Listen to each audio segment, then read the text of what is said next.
ദൈവമാതാവേ, പരിശുദ്ധ അമ്മേ, അമ്മയും യേശു ക്രിസ്തുവും ഞങ്ങളുടെ കുടുംബത്തിന് നൽകിയ മഹാദയക്ക് ശതകോടി പ്രണാമം. എൻ്റെ പേര് ഷീബ. ഞാൻ എറണാകുളത്ത് പള്ളിപ്പുറത്ത് നിന്ന് വരുന്നു. എൻ്റെ ഹസ്ബൻഡിനുണ്ടായ ഒരു രോഗസൗഖ്യം പറയുവാനാണ് ഞാനിവിടെ വന്നിരിക്കുന്നത്. എൻ്റെ ഭർത്താവിന് ഒരു 9 വർഷം മുമ്പുണ്ടായ ഒരു ക്യാൻസർ ബാധിച്ച് പുലിയാമ്പുല്ലരി കാസിനോമ എന്ന് പറഞ്ഞ ഒരു ക്യാൻസർ വയറിനെ ബാധിക്കുകയും വയറിൽ 2.5 കിലോയുള്ള ഒരു ട്യൂമർ ഉണ്ടാകുകയും അത് ടച്ച് ചെയ്തിരുന്ന എല്ലാ ആന്തരിക അവയവങ്ങൾക്കും ക്യാൻസർ ബാധിച്ച് പഴുപ്പ് ബാധിക്കുകയും ഉണ്ടായി. പെട്ടെന്ന് ഞങ്ങൾ മെഡിക്കൽ ട്രസ്റ്റ് ഹോസ്പിറ്റലിൽ എറണാകുളത്ത് കൊണ്ടുവന്ന് 10.5 മണിക്കൂർ നീണ്ട ഒരു ശസ്ത്രക്രിയ ചെയ്ത് വൻകുടലിൻ്റെ ഭാഗം മുറിച്ച് മാറ്റി, ചെറുകുടലിൻ്റെ ഭാഗം മുറിച്ച് മാറ്റി, പിത്തസഞ്ചിയുടെ വാൽവ് മുറിച്ച് മാറ്റി, ആമാശയത്തിൻ്റെ പകുതി മുറിച്ച് മാറ്റി, ട്യൂമർ ടച്ച് ചെയ്തിരുന്ന വയറിൻ്റെ മജ്ജകളെല്ലാവരും മുറിച്ച് മാറ്റുകയും ചെയ്തു. അന്നനാളത്തിൽ കൂടി ഭക്ഷണം ഇറങ്ങാത്തത് കൊണ്ട് ആമാശയത്തിൽ നിന്ന് ഒരു ട്യൂബ് ഫിറ്റ് ചെയ്ത് അങ്ങനെ ഓപ്പറേഷൻ കഴിഞ്ഞ് മരിച്ചതിലും കഷ്ടമായിട്ട് ഈ ആളെ വെൻറ്റിലേറ്ററിലാക്കി. അപ്പം ഞാൻ തിയേറ്ററിൻ്റെ പുറത്തിരുന്ന് കരഞ്ഞുകൊണ്ടിരിക്കുമ്പോൾ ഒരു സ്ത്രീ എൻ്റെ അടുത്ത് വന്നിട്ട് കൃപാസനത്തിൻ്റെ പത്രം തന്നിട്ട് പറഞ്ഞ്, അമ്മച്ചി പ്രാർത്ഥിക്ക്, ദൈവത്തിന് അസാധ്യമായി ഒന്നും തന്നെയില്ല. അപ്പോൾ എനിക്ക് കൃപാസനം എന്താണെന്ന ഒന്നും അറിയില്ല. പക്ഷേ ഈ തന്ന പത്രം ഞാൻ മടക്കി എൻ്റെ നെഞ്ചോട് ചേർത്ത് വെച്ച്, മാതാവേ, എൻ്റെ ഭർത്താവിന് പൂർണ്ണ സൗഖ്യം തരണമേ. ഈ മനുഷ്യൻ കടലിൽ ജോലി ചെയ്യണതാണ്. 20-18 ദിവസം കഴിഞ്ഞാൽ വലിയ ബോട്ടിൽ പോയാൽ തിരിച്ചു വരാറുള്ളൂ. അങ്ങനെ ഒരു ദിവസം ജോലിക്കായിട്ട് പോയി കടലിൽ വെച്ചാണ് ഒരു ബുദ്ധിമുട്ട് തോന്നി.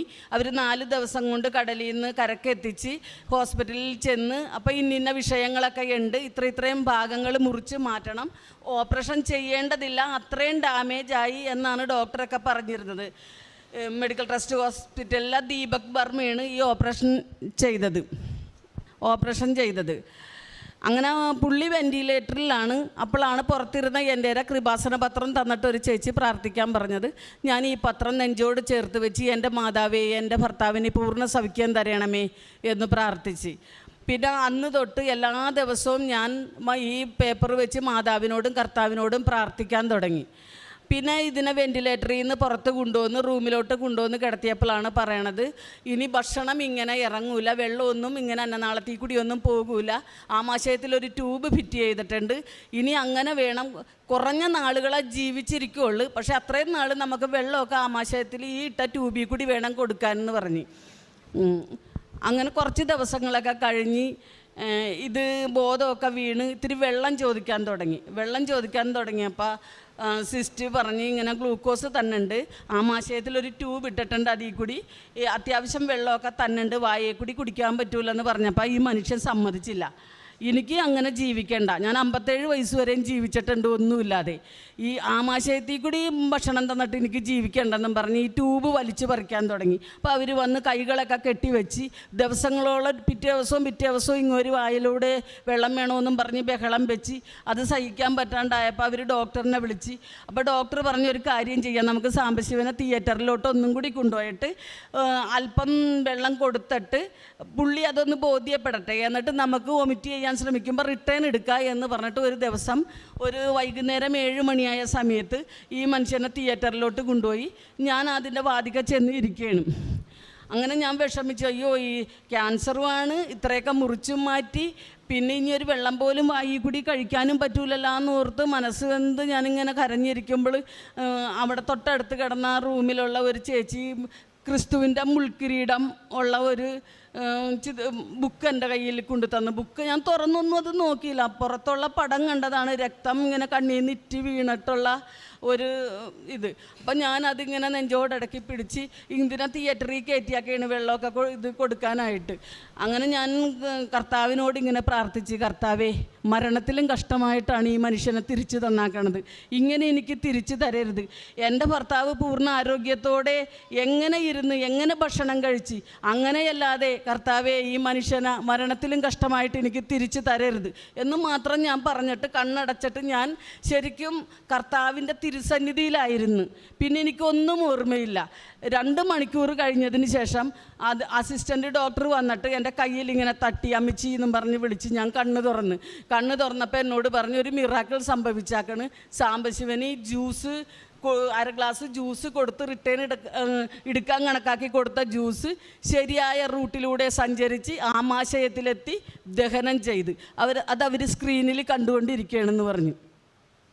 അപ്പോൾ എനിക്ക് പൂർണ്ണ ബോധ്യമായി കർത്താവ് എന്തായാലും എൻ്റെ ഭർത്താവിന് ഏതെല്ലാം അവയവങ്ങളെ ബാധിച്ചിട്ടുണ്ടെങ്കിലും അത് എടുത്തു മാറ്റാൻ കർത്താവിന് സാധിക്കുമെന്ന്. പിന്നെ ഞാൻ എൻ്റെ ഭർത്താവിന് ക്യാൻസറാണെന്ന് കരുതി ഞാൻ ദുഃഖിച്ചിട്ടില്ല. പുള്ളിനെ പുറത്തോട്ട് കൊണ്ടുവന്ന് പിന്നീടും കുറേ ദിവസങ്ങൾ കഴിഞ്ഞാണ് വായിൽ കൂടി ഭക്ഷണമൊക്കെ കൊടുത്തത്. പിന്നെ ഞങ്ങൾ ഡിസ്ചാർജ് ചെയ്യണേക്ക് മുമ്പ് ഒരു ആരോ റൂട്ട് ബിസ്ക്കറ്റ് 1/2 ഗ്ലാസ് ചായയൊക്കെ വായിൽ കൂടി കൊടുത്ത് കഴിച്ച് കുഴപ്പമില്ല. അപ്പോൾ പുള്ളി പറഞ്ഞ് ആമാശയത്തിലിട്ട് അങ്ങനെ ട്യൂബ് എനിക്ക് ഊരി തന്നുമെന്ന് പറഞ്ഞപ്പോൾ ഡോക്ടർ പറഞ്ഞ് ഇതൊരു അത്ഭുതം സംഭവിച്ചാക്കണതാണ്. ഇത് ഊരിക്കഴിഞ്ഞാൽ കീറി മുറിക്കാൻ ഇനി 1 ഇഞ്ച് സ്ഥലം പോലുമില്ല. 10.5 മണിക്കൂർ എടുത്തിട്ടാണ് ഈ ഡാമേജായ ഭാഗങ്ങളൊക്കെ മുറിച്ച് മാറ്റി സെപ്പറേറ്റ് കാര്യങ്ങളൊക്കെ ചെയ്താക്കണം. അപ്പോൾ ഇത് പെർമനൻ്റ് ആയിട്ട് കിടക്കാനുള്ളതാണ് ആമാശയത്തിൽ നിന്നുള്ള ട്യൂബ്. അപ്പോൾ അവർ തൽക്കാലം അത് വളച്ച് വെച്ചൊക്കെ ഒട്ടിച്ചാണ് പിന്നെയും ദിവസങ്ങൾ കഴിഞ്ഞ് ഞങ്ങളെ ഡിസ്ചാർജ് ചെയ്ത്. അപ്പോഴൊക്കെ എല്ലാ സഹായവും നമ്മൾ ചെയ്തു കൊടുക്കണം. ഒരു കൊച്ചുകുഞ്ഞിനെ പോലെ ഒന്നിനും കഴിവില്ലാത്ത ജീവച്ഛവം പോലെയാണ് ഞങ്ങൾ തിരിച്ചു പോകുന്നത്. പക്ഷേ ഒരത്ഭുതം വന്നെന്നുള്ളത് ഇങ്ങനെ ഭക്ഷണം വെള്ളം ഒക്കെ ഇങ്ങനെ കുടിക്കാൻ പറ്റി എന്നുള്ളത് ഒരു വലിയ അത്ഭുതം തന്നെയാണ് സംഭവിച്ചത്. പിന്നെ അന്ന് തൊട്ട് ഞാൻ പ്രാർത്ഥിക്കാൻ തുടങ്ങി. യൂട്യൂബിലൂടെ അച്ഛൻ്റെ ധ്യാനങ്ങളും സാക്ഷ്യങ്ങളും കേൾക്കാൻ തുടങ്ങി. എന്ന് ഞാനിങ്ങനെ പ്രാർത്ഥിച്ചു കൊണ്ടിരുന്നു. ഇതിൻ്റെ ഇടയിൽ 6 മാസം കൊണ്ട് 6 കീമോ കഴിഞ്ഞതിന് ശേഷം പിന്നെ റേഡിയേഷനുള്ള ടെസ്റ്റുകൾക്കൊക്കെ അവരെഴുതി തന്ന് എല്ലാ ടെസ്റ്റുകളും നമ്മൾ റേഡിയേഷന് മുമ്പ് ചെയ്യണം എന്നിട്ടൊരു ഡേറ്റ് തന്ന് ഈ റിസൾട്ടൊക്കെ ആയിട്ട് നിങ്ങൾ റേഡിയേഷന് വരാനായിട്ട്. അപ്പോഴെല്ലാം ഞാൻ കർത്താവിനോട് പ്രാർത്ഥിച്ചുകൊണ്ടിരുന്നു, കർത്താവേ അവയവങ്ങൾ ആന്തരിക അവയവങ്ങളും ഒക്കെ മുറിച്ച് മാറ്റിയിട്ടും ശരിയായ റൂട്ടിൽ കൂടി ഈ ജ്യൂസ് ചെന്ന് ദഹനം ചെയ്തിട്ടുണ്ടെങ്കിൽ കർത്താവിന് അസാധ്യമായിട്ട് ഒന്നും തന്നെയില്ല. കർത്താവ് എൻ്റെ ഭർത്താവിൻ്റെ ക്യാൻസർ സൗഖ്യപ്പെടുത്തുമെന്ന് തന്നെ ഞാൻ ഉറച്ച് വിശ്വസിച്ച് ഞാൻ എൻ്റെ ഭർത്താവിനോടും മകനോടും ഒക്കെ പറഞ്ഞ് ഞാൻ ഇടതടവില്ലാതെ ഇങ്ങനെ പ്രാർത്ഥിച്ചുകൊണ്ടിരിക്കുമ്പോൾ വീട്ടിലെല്ലാവർക്കും ശല്യമായി. ഹിന്ദുക്കളായതിൻ്റെ പേരിൽ എല്ലാവരും അതത്ര സ്വീകരിക്കൂലല്ല. ഈ മാറിയ മനുഷ്യൻ പോലും എന്നോട് പറഞ്ഞത് ലക്ഷങ്ങൾ ചിലവാക്കി ഇത്രയൊക്കെ നമ്മ ചെയ്ത് ഇപ്പം നമ്മ വന്നേക്കണ് ക്യാൻസർ ഓൾറെഡി ഉണ്ട് താനും, എന്തിനാണ് ഈ മാതിര തല്ലി അലച്ച് പ്രാർത്ഥിക്കണേന്നും പറഞ്ഞ് എല്ലാവരും എന്നെ വഴക്ക് പറയാണ്. പിന്നെ ഞാൻ കർത്താവിൻ്റെ ഒരു ഫോട്ടോ വീട്ടിൽ വാങ്ങി വെച്ച് കർത്താവിനോട് നിരന്തരം ഞാൻ സംസാരിച്ചു കൊണ്ടിരുന്നു. കർത്താവെ, ഞാൻ പ്രാർത്ഥിക്കുമ്പോൾ ആരും എന്നെ ഉപദ്രവിക്കാത്ത രീതിയിൽ എൻ്റെ വീട്ടിലുള്ള കുടുംബാംഗങ്ങളെയും കൂടി എനിക്ക് ഒരുക്കി തന്നെ. ഞാൻ സാക്ഷ്യം വെച്ച് ഇങ്ങനെ വെളുപ്പിന് 2 മണി വരെയൊക്കെ ഞാൻ സാക്ഷ്യം കണ്ടുകൊണ്ടിരിക്കുകയായിരിക്കുള്ളൂ. ഇവർ ഉറക്കത്തിൽ നിന്ന് കണ്ണു തുറക്കുമ്പോൾ എന്നെ പിണങ്ങും. മോനൊക്കെ പറയും, അമ്മച്ചി ഭ്രാന്ത് വരും ഈ മാതിര ഇതൊക്കെ കണ്ടു കഴിഞ്ഞിട്ടുണ്ടെങ്കിൽ, ഇത് കുറച്ച് നേരം അടച്ചു വെക്കുക എന്ന് പറഞ്ഞുകൊണ്ട് മോനും വഴക്ക് പറയും. പ്രാർത്ഥിക്കാൻ എനിക്കങ്ങാണ്ട് ഭയങ്കര ബുദ്ധിമുട്ടായി. അങ്ങനെ ഇരിക്കെ ഞങ്ങൾ ടെസ്റ്റുകളൊക്കെ ചെയ്ത് റേഡിയേഷന് പോവുകയാണ്. റേഡിയേഷൻ അവിടെ ചെന്ന് കഴിഞ്ഞ് ഞങ്ങളുടെ നമ്പറായി, ഞങ്ങൾ കയറി. അപ്പോൾ ഡോക്ടർ ഈ ടെസ്റ്റ് എല്ലാവരും നോക്കി. അപ്പോൾ ഞങ്ങളുടെ ഒപ്പം തന്നെ വൻകുടലിൽ ഒരു പൊട്ട് തൊട്ടത്രയും ഭാഗത്ത് ക്യാൻസറുള്ള ഒരു ആളുണ്ടായിരുന്നു കീമോ ചെയ്യാൻ. 3ാമത്തെ കീമോന് ആ മനുഷ്യൻ മരിച്ചു. അപ്പം ഞങ്ങൾക്കെന്ന് പറയണ ഇങ്ങോരിക്കട ഈ മുഖമൊഴിച്ചാൽ ഇങ്ങാടി ഇവിടം വരെ കംപ്ലീറ്റ് വ്യാപിച്ച ക്യാൻസറാണ്. പുള്ളിക്കറിയാൻ ഞാൻ ഒരിക്കലും രക്ഷപ്പെടില്ലെന്ന്. പിന്നെ ഞാനിങ്ങനെ പ്രാർത്ഥിച്ചുകൊണ്ടൊന്നും കാര്യമില്ലല്ലോ, നമുക്ക് അവർക്ക് ഈ ശല്യമാണ് നമ്മൾ ഈ രോഗസമയത്തൊക്കെ പ്രാർത്ഥിക്കുമ്പോൾ തോന്നണത്. അങ്ങനെ ഞങ്ങൾ റേഡിയേഷനിൽ ചെന്ന് ഞങ്ങളുടെ നമ്പറായി കയറി. അപ്പോഴൊക്കെ ഞാൻ മാതാവിനോടും കർത്താവിനോടും മുട്ടിപ്പായിട്ട് പ്രാർത്ഥിച്ചുകൊണ്ടിരുന്നു. ക്യാൻസറിനെ പറ്റി ഞാൻ ഒരിക്കലും പിന്നെ ദുഃഖിച്ചിട്ടില്ല. കാരണം ആദ്യത്തെ അനുഭവം ഉണ്ടായപ്പോൾ എനിക്ക് ബോധ്യപ്പെട്ട്. അങ്ങനെ റേഡിയേഷനിൽ ചെന്ന് കഴിഞ്ഞ് ഡോക്ടർ ഈ സർട്ടിഫിക്കറ്റുകളൊക്കെ മേടിച്ച് അന്ന് അതിൻ്റെ തൊട്ടടുത്ത ദിവസമാണ് സ്കാനുകളൊക്കെ ചെയ്താക്കണം. ബ്ലഡ് ടെസ്റ്റിനൊക്കെ ഭയങ്കര പൈസയാകും. അങ്ങനെ അതൊക്കെ ഇങ്ങനെ നോക്കും തോറും മുഖത്ത് ഓരോ എക്സ്പ്രഷൻ വന്നുകൊണ്ടിരിക്കുകയാണ്. പുഞ്ചിരിച്ചുകൊണ്ട് ഇങ്ങനെ നോക്കുകയും ചെയ്യും, ഈ മനുഷ്യനെയും നോക്കും. ലാസ്റ്റ് പറഞ്ഞ് സാംബശിവനാ അത്ഭുതകരമായിട്ട് ദൈവം രക്ഷപ്പെടുത്തിയാക്കണ്. ക്യാൻസറിൻ്റെ ഒരു കോശം പോലുമില്ല. സാംബശിവന് ഇനി റേഡിയേഷൻ്റെ യാതൊരു ആവശ്യവുമില്ല. സാംബശിവൻ കഴിച്ചുകൊണ്ടിരിക്കുന്ന സകല മരുന്നും ഇന്ന് കൊണ്ട് നിർത്താം, ബാലൻസ് ഉണ്ടെങ്കിൽ ഇവിടുത്തെ ബോക്സിൽ കൊണ്ടുവന്നിടുക എന്ന് പറഞ്ഞു. അപ്പോൾ ഈ മനുഷ്യൻ അത്ര വിശ്വാസം വന്നില്ല. ഞാൻ ഈ മനുഷ്യനോട് പറയണമായിരുന്നു, കർത്താവിന് അസാധ്യമായിട്ടൊന്നുമില്ല, ഇത് മാറ്റിത്തരും എന്ന് പറഞ്ഞാൽ ഇവരാരും വിശ്വസിച്ചിരുന്നില്ല. അങ്ങനെ ഞാൻ ഈ മനുഷ്യനോട് പറഞ്ഞു, നിങ്ങൾ പേടിക്കേണ്ട, നമുക്ക് മെഡിക്കൽ ട്രസ്റ്റ് ഹോസ്പിറ്റലിൽ ചെന്ന് ദീപക് വർമ്മയുടെ ഒരു ഒപ്പീനിയനും കൂടി കേൾക്കാം എന്ന് പറഞ്ഞിട്ട് ഞങ്ങൾ അപ്പം തന്നെ വണ്ടി വിളിച്ച് മെഡിക്കൽ ട്രസ്റ്റ് ഹോസ്പിറ്റലിൽ ചെന്ന് അവിടെ ചെന്ന് കഴിഞ്ഞ് ഡോക്ടറിനെ കണ്ട്. അപ്പോൾ ഡോക്ടർ ചോദിച്ചു, എന്താണ് സാംബശിവ വന്നത്? ഭയങ്കര അതിശയം, ഈ മനുഷ്യൻ ഈ ഇത്ര 6 മാസങ്ങൾക്ക് ശേഷവും ജീവിച്ചിരിക്കണമെന്ന് കണ്ടിട്ട് ഭയങ്കര അത്ഭുതം ഡോക്ടറിന്. അങ്ങനെ ഡോക്ടർ എന്താണ് വന്നതെന്ന് ചോദിച്ചപ്പോൾ ഞങ്ങൾ പറഞ്ഞ് റേഡിയേഷൻ ആരംഭിക്കുകയാണ്, അപ്പം അതിന് തൊട്ട് മുമ്പ് സാറിനൊന്ന് വന്ന് കാണാൻ വന്നതാണെന്നാണ് പറഞ്ഞോളൂ. അവിടെ പറഞ്ഞത് ഞാൻ പറഞ്ഞില്ല. അങ്ങനെ എല്ലാ റിസൾട്ട് റൂമിലോട്ട് ഞങ്ങളെ കൊണ്ടുപോയി. അങ്ങനെ വേഗം ഇതെല്ലാം ടെസ്റ്റുകളെല്ലാം നോക്കി ഞങ്ങളെ ഇരുത്തിയാക്കണമായിരുന്നു കസേരയിൽ. ഡോക്ടർ ആ കസേരയിൽ നിന്ന് എണീറ്റ് വന്നുകൊണ്ട് ഈ മനുഷ്യൻ്റെ പുറത്ത് 2 തട്ട് തട്ടി. എന്നിട്ട് പറഞ്ഞ്, സാംബശിവ അത്ഭുതം സംഭവിച്ചാക്കണം, സാംബശിവൻ്റെ ശരീരത്തിൽ ക്യാൻസറിൻ്റെ യാതൊരു കോശം പോലും ഇല്ല എന്ന് പറഞ്ഞു. അപ്പം തന്നെ ഈ മനുഷ്യൻ ഡോക്ടറിനോട് പറഞ്ഞ്, സാറേ എന്നാൽ എൻ്റെ ആമാശയത്തിൽ ഇട്ടാക്കണ ട്യൂബ് ഊരണം, എനിക്കിപ്പോൾ കല്ല് തിന്നാൽ പോലും ദഹിക്കും, ഒരു കുഴപ്പവും എനിക്ക് ഭക്ഷണം കഴിച്ചാലില്ല എന്ന് പറഞ്ഞു. അപ്പം അന്ന് ടെസ്റ്റ് ചെയ്ത് CT സ്കാൻ എടുത്തപ്പോൾ മുറിച്ച് മാറ്റിയ ആമാശയം പൂർവ്വസ്ഥിതിയിലായി. അപ്പോൾ ഡോക്ടർ അത് പറഞ്ഞായിരുന്നു, ആമാശയം വളർന്ന് എന്ന്. അപ്പോൾ ഒരുപാട് ഭക്ഷണം കഴിക്കാൻ പറ്റി. മുമ്പ് 2 ആരോ റൂട്ട് ബിസ്ക്കറ്റും 1 ഗ്ലാസ് ചായയും കുടിച്ചാൽ വയറ് ഫുള്ളാകും. പക്ഷേ ഇപ്പം എത്ര ഭക്ഷണം വേണമെങ്കിലും കഴിക്കാം, അങ്ങനെയായി. അങ്ങനെ അവിടെ വെച്ച് ഡോക്ടർ ആദ്യം ട്യൂബ് ഊരാനായിട്ട് പറഞ്ഞപ്പോൾ ഡോക്ടർ പറഞ്ഞത്, ഇത് ഊരാനായിട്ട് പറ്റൂല, ഇത് പെർമനൻ്റായിട്ട് കിടക്കണമെന്നാണ്. അന്നത്തെ ദിവസം ഡോക്ടർ അപ്പം തന്നെ സിസ്റ്ററിനെയും വിളിച്ചിട്ട് ഈ ട്യൂബ് ഊരി അവിടെ സ്റ്റിച്ച് ചെയ്ത് കളഞ്ഞു. അപ്പോൾ പറഞ്ഞ്, എനിക്കിനി ജോലിക്ക് പോകണം എന്ന് പറഞ്ഞ്. അപ്പോൾ പറഞ്ഞ്, ഞാനൊരു അബ്ഡോമൽ ബെൽറ്റിന് എഴുതിത്തരാം, ഈ വയറിൻ്റെ മജ്ജ മാറ്റിയാക്കണ കാരണം ആന്തരിക അവയവങ്ങൾ വശങ്ങളിലോട്ടൊക്കെ വരും, അപ്പോൾ അത് ബെൽറ്റ് ഇട്ട് കഴിഞ്ഞിട്ട് സാംബശിവൻ ജോലിക്ക് പൊയ്ക്കോ. അപ്പം ഞാൻ പുറയിൽ നിന്ന് ഡോക്ടറിനോട് കാട്ടുകയാണ്, ജോലിക്ക് പോകാൻ പറയല്ലേ എന്ന്. അപ്പോൾ ഡോക്ടർ പറഞ്ഞ്, സാംബശിവന് യാതൊരു കുഴപ്പവുമില്ല, ഉണ്ടായിരുന്നത് ക്യാൻസറാണ്, അതിപ്പോൾ ഇല്ല, ജോലി ചെയ്തോട്ടെ. അങ്ങനെ ആ ബെൽറ്റ് ഇട്ടിട്ട് തൊട്ടടുത്ത ദിവസം തൊട്ട് 9.5 വർഷമായി. ഇപ്പോൾ ഈ മനുഷ്യൻ സെപ്റ്റംബർ 19-ാം തീയതി വരുമ്പോൾ 10 വർഷം തികയുള്ളൂ ഇത് കഴിഞ്ഞിട്ട്. അപ്പോൾ അന്ന് തൊട്ട് ഞാൻ ആരെങ്കിലും കൃപാസനത്തിൻ്റെ പത്രമൊക്കെ കൊണ്ടുതരുമ്പോൾ കഴിഞ്ഞ കാര്യങ്ങൾ എൻ്റെ മനസ്സിൽ വരും. പക്ഷേ എനിക്കിവിടെ വന്നോന്നുണ്ട്, എൻ്റെ മകനാ ഭർത്താവ് ആരും സമ്മതിക്കൂല ഇവിടെ വന്ന് സാക്ഷ്യം പറയാനാ വരാൻ പോലും.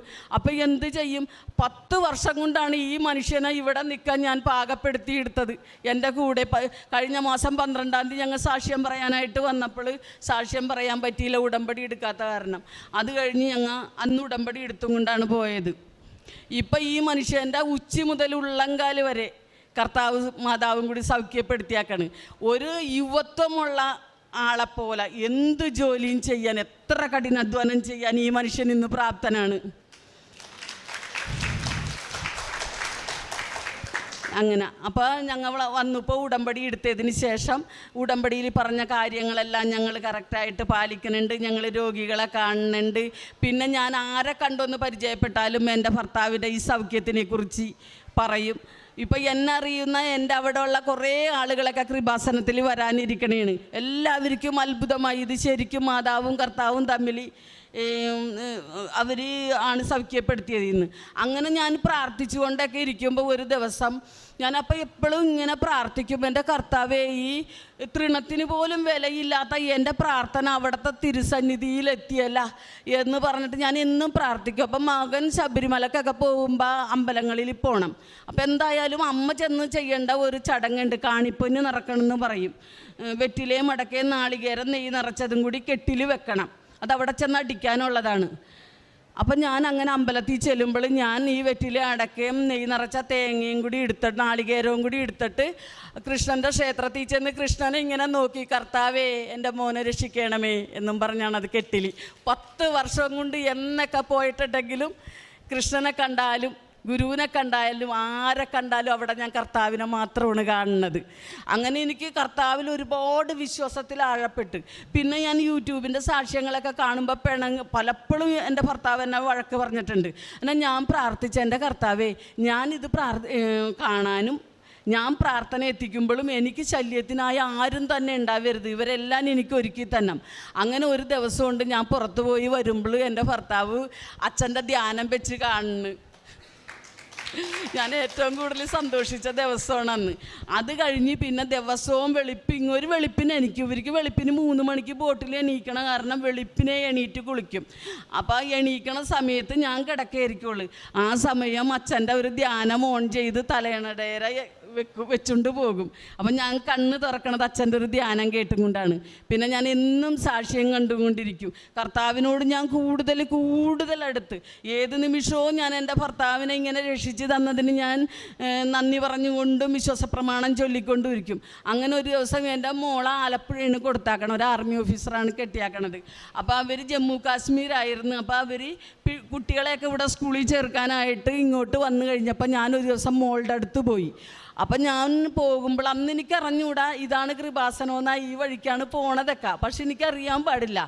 അങ്ങനെ ഞാനിങ്ങനെ എപ്പോഴും ഇങ്ങനെ പ്രാർത്ഥിച്ചു കൊണ്ടിരിക്കുമ്പോൾ ആലപ്പുഴ ഒരു കടലിൻ്റെ അടുത്തോയി കൂടി ബസ് പോകും.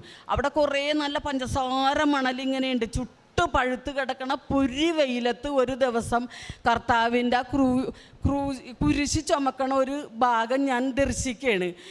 ഭയങ്കരമായൊരു കുരിശി, കർത്താവിനത് എടുത്ത് പൊക്കാൻ പറ്റണില്ല, ഇങ്ങനെ മുട്ടിട്ട് ഇങ്ങനെ വീണ് പോണ്. പക്ഷേ ഈ കുരിശും കൊണ്ട് നിവരാൻ ശ്രമിക്കുക, ഇങ്ങനെ വീണ് പോണ ഒരു രൂപം ഞാൻ ജീവനോടെ ദർശിക്കുകയാണ്. ഞാനത് വന്ന് എൻ്റെ ഭർത്താവിനോട് പറയുകയാണ്, ശ്യാം ചേട്ടാ, ഞാൻ കർത്താവിനെ ജീവനോടെ ചലിക്കുന്ന രൂപത്തിൽ ഞാൻ കർത്താവിനെ കണ്ട്.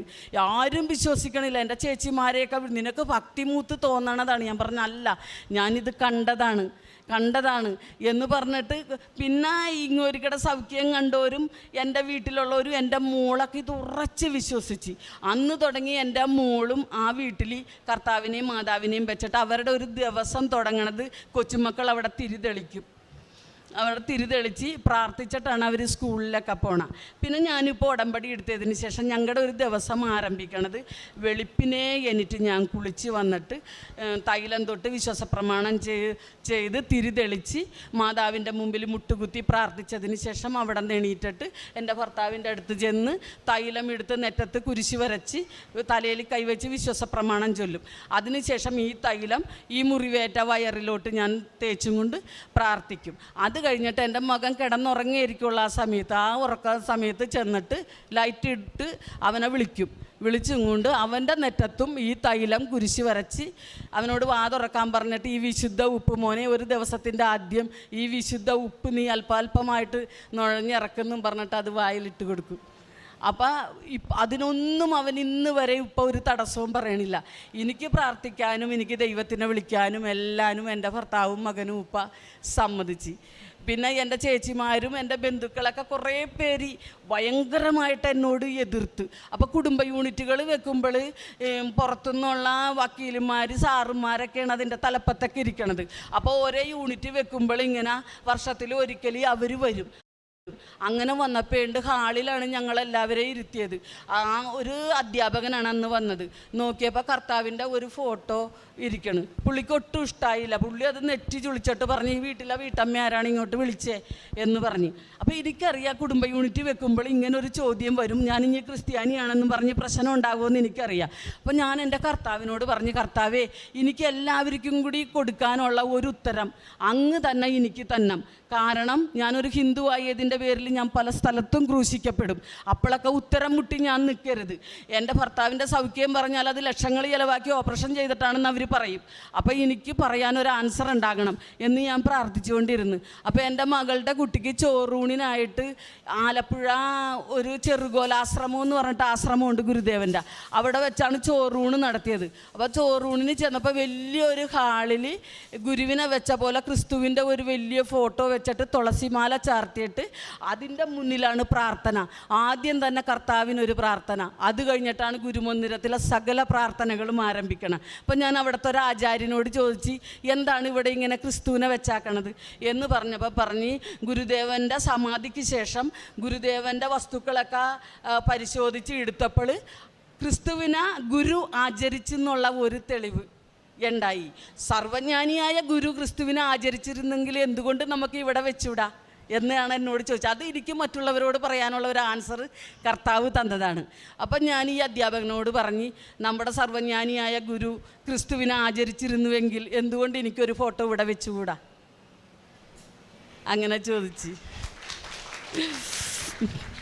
ഞാനപ്പോൾ എല്ലാവരോടും, നിങ്ങൾ എന്ത് മനസ്സ് നീറിയ ആവശ്യങ്ങൾക്കായാണ് കർത്താവിനെയും മാതാവിനെയും എൻ്റെ അടുത്ത് വന്നാക്കണമെങ്കിലും നമ്മുടെ മനസ്സ് ദൈവത്തിന് വസിക്കാനുള്ള പരിശുദ്ധമായ ആലയമാക്കി തീർക്കുക. അവിടെ ക്രിസ്തുവും മാതാവും വരും, നമ്മുടെ എല്ലാ ആവശ്യങ്ങളും സാധിച്ചു തരും. അപ്പോൾ എല്ലാവരോടും ഞാൻ നന്ദി പറയണേ. നിങ്ങളുടെ പ്രാർത്ഥനയിൽ ഞങ്ങളുണ്ടാകണം. ഞങ്ങളുടെ പ്രാർത്ഥനകളിലും ഈ കൃപാസനത്തിനും എല്ലാം സകല മക്കളും ഉണ്ടാകും. മാതാവും കർത്താവും നമ്മളെല്ലാവരെയും രക്ഷിക്കും. ശരിക്ക് ജീവിച്ചു കൊണ്ടിരിക്കുന്ന ക്രിസ്തുവാണെന്ന് വിഷ്വലിലൂടെ എന്നെ കാണിച്ചു തന്നതാണ് കർത്താവ്. അതുകൊണ്ട് എല്ലാവരോടും ഞാൻ നന്ദി പറയണ്. ദൈവനാമത്തിന് മഹത്വം ഉണ്ടാകട്ടെ.